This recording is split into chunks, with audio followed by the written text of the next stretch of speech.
Welcome to MojoPlays, and today we're looking at the 10 scariest PS2 games.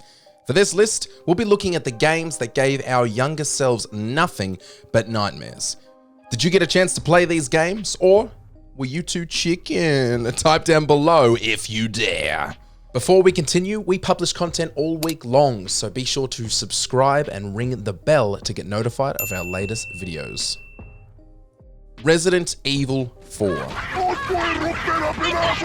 Making the bold move to break away from the fixed camera formula, Resi 4 proved itself to be not only one of the best games in the series, but the scariest. Leaving the original setting of Raccoon City and its surrounds, our protagonist Leon is thrust into a foreign setting where he and the players are put outside of their comfort zone in more ways than one. Waves of zombified villagers, grotesque and deformed monsters, and a haunted castle. It's no wonder this game is considered one of the best horror games of all time. We almost hesitated to include Resi 4 as it was a GameCube exclusive for its first 9 months. But honestly, it's just too good to ignore. With a port available on nearly every console and a remake on the way, there's no better time to revisit Resident Evil 4.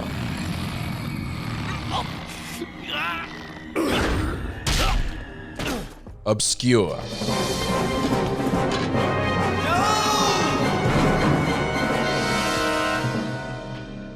This often forgotten co-op horror gem has become a beloved classic to those lucky enough to have played it. Taking its inspiration from games like Silent Hill and Resident Evil, Obscure places the player in a high school after dark to solve the mystery of their missing friend. With that classic fixed camera perspective and difficult combat, the retro horror vibe is alive and well, with the added benefit of having a friend join you along the way. With permadeath on your small roster of characters and a sadistic story that gets worse as it unfolds, the fear and tension of this cooperative experience is unmatched by any other games of the time. Rule of Rose. When a horror game is banned in Australia, New Zealand, and the United Kingdom, you know it's gonna be rough. If there is an awful theme worth exploring, Rule of Rose explores it. Murder, suicide, mental illness, animal cruelty, and cannibalism, it's all in there. Rule of Rose is a twisted, coming-of-age story that doesn't scare the player through its gameplay, but rather through the intense story and characters. If you were bullied as a kid, we might recommend you skip this one. Haunting Ground.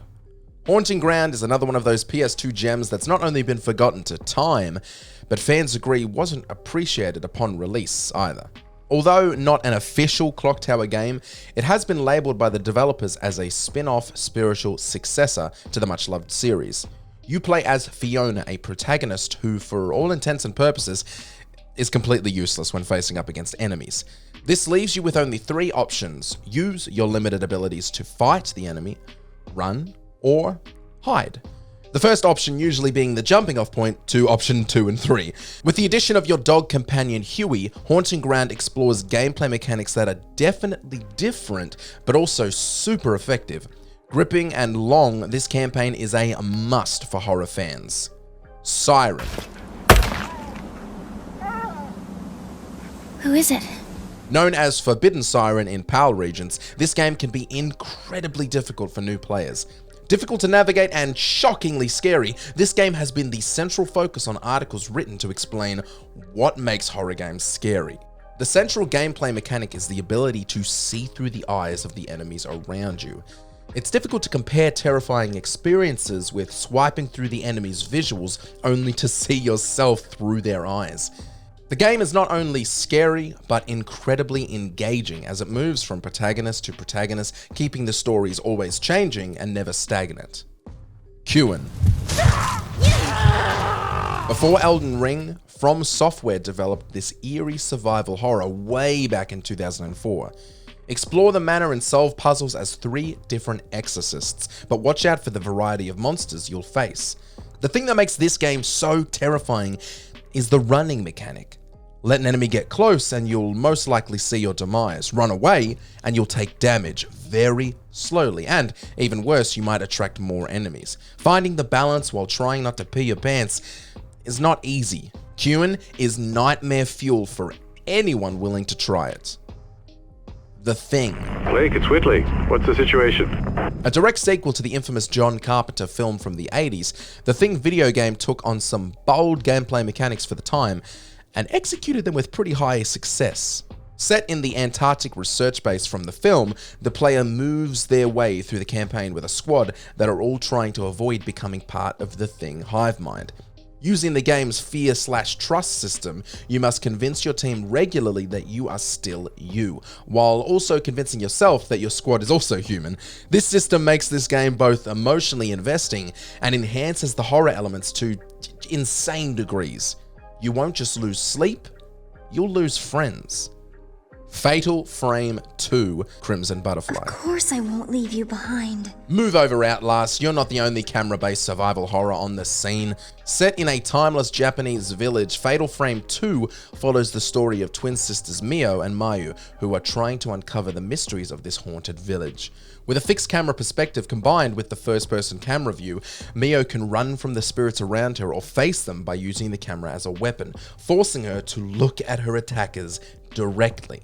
This gameplay mechanic only works when photos are taken right as the ghosts attack, which makes for a tense horror experience that doesn't rely on jump scares. The Suffering. Whatever I've done, the Reverend says Jesus has forgiven me. Will you shut the f*** up? Playing as an anti-hero can be lots of fun, but playing as a murderer convicted of killing his wife and 2 children is not as easy to digest. Dad, what's going on? The Suffering is an experience that looks at the worst in people and lets the player find their own morality while exploring themes like capital punishment. The Suffering isn't just about scary gameplay in a gory world, but the story surrounding the protagonist's talk and the other characters he meets along the way. The world created by The Suffering is grotesque, and the decisions the player has to make along the way will leave some paralyzed with fear. Silent Hill 2. Mary, could you really be in this town? It's undeniable. Silent Hill 2 is not only one of the best PS2 horror games of all time, but possibly the best horror game of all time, period. Jumping back into the titular town, our protagonist James comes searching for his deceased wife after he receives a letter claiming to be her, saying she's in their special place. Silent Hill 2 doesn't just manifest James's worst fears into reality, but the fears and nightmares of the characters he meets along the way. This allows the player to relate to a variety of horrible situations depending on their personal bias. The world is crafted so well and blended with a terrifying sound design to make each moment of this experience as uncomfortable as the last. Learn the truth of this town, learn the truth of James, and leave the experience feeling the worst feelings a person can. Silent Hill 2 still hurts us. Did you enjoy this video? Check out these other clips from MojoPlays and be sure to subscribe and ring the bell to be notified of our latest videos.